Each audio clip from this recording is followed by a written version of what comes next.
Hi everyone, I'm Dr. Megan McNeal. I'm a clinical and forensic psychologist. I want to talk about a client I had a few years ago named Jason. That's not his real name. But first I'd like to caution people before they continue. The following story contains descriptions of violence and sexual assault. All names and identifying information have been changed. So please just proceed with caution. Many years ago, I evaluated a defendant I will refer to as Jason, who was charged with murder of his father, who I will refer to as Carl. That's also a fake name. Jason was accused of beating his father to death with a shovel. At the time of the evaluation, Jason was in his mid-20s. He was a college student. He worked part-time at a bank. He was polite and mild-mannered. He's not the type of person one would usually associate with this kind of violence. During the evaluation, the psychological evaluation, Jason reported that his father had been verbally, physically, and sexually abusive towards him throughout his whole life. Jason reported he was around 5 years old when his father started sexually abusing him. Jason's father would come home really drunk, wake Jason up from bed, hold him down, and violently rape him. This went on for years, into Jason's teens and into his early 20s. Jason's mother was interviewed. She was one of a dozen people in Jason's life who were interviewed at the time of this incident. The defense team will often interview family members and friends, co-workers, former girlfriends and boyfriends, supervisors at work, teachers, people like that, to get a better idea of who the defendant is and how they got into the situation. So as part of this, Jason's mother was interviewed, and she reported that she had noticed Jason's behavior changed pretty dramatically in early elementary school. She said he became more clingy. He started having nightmares. He didn't want to sleep in his own bed. He would often want to sleep with her. He started having problems with constipation. Jason's mother explained she had endured years of domestic violence in her 30-year marriage to Carl. In addition to being verbally and physically abused, Carl raped her regularly. Jason's older sister was also interviewed, and she reported that Carl had started grooming her in her early childhood. And instead of being aggressive and violent with her, Carl was charming and affectionate, giving her compliments, buying her gifts, things like that. And then in her early adolescence, he started sexually molesting and raping her.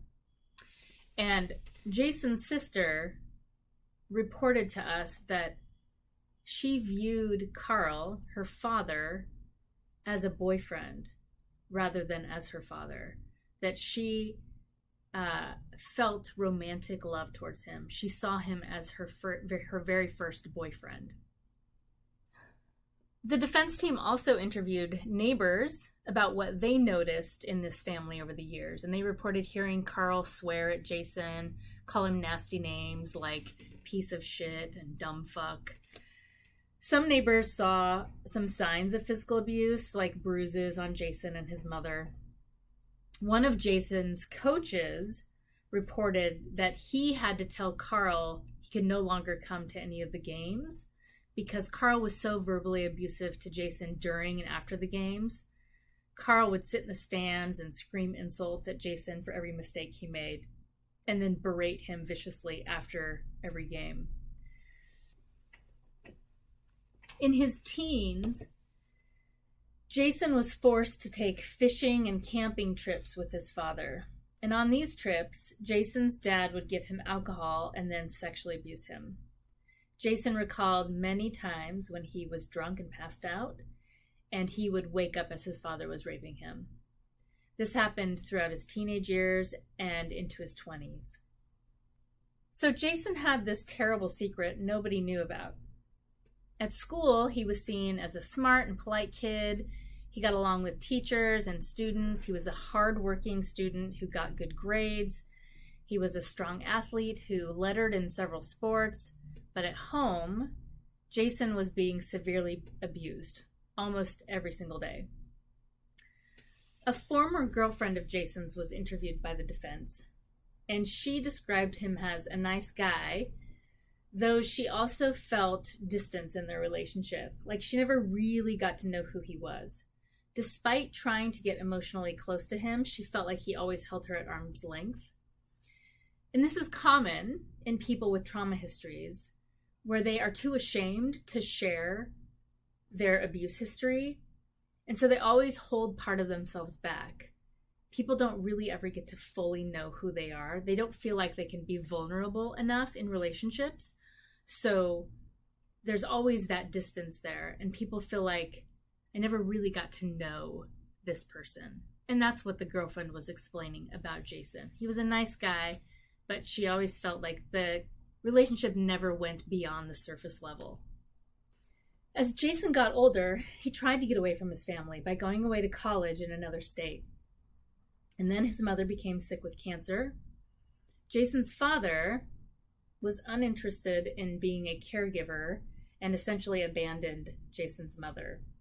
So Jason dropped out of college and returned to the small town where he grew up to care for his mother while she was going through treatment. By his mid-20s, Jason had developed a drinking problem. Alcohol was how Jason coped with his feelings of shame, his anger, his self-loathing. He drank almost every night after work. Most of the time, Jason had a few beers and went to bed. But there were times when he became quite drunk and obstinate. According to his friends, when Jason was drunk, he could get violent, especially if someone touched him without his permission. And that appears to be linked to his childhood trauma history, where he was being violated and didn't like to be touched. So fights would break out in bars if someone bumped into him or got in his space. Jason, if he was intoxicated, would get into a fight about that. On the night in question, Jason was drinking beer at a local bar when his father arrived and began harassing him. Jason's father sat down next to him and poked him and began calling him names like faggot and little bitch and just, in Jason's space. Jason finished his beer and left. This is all on video recording. Jason went to his car, got into the driver's seat.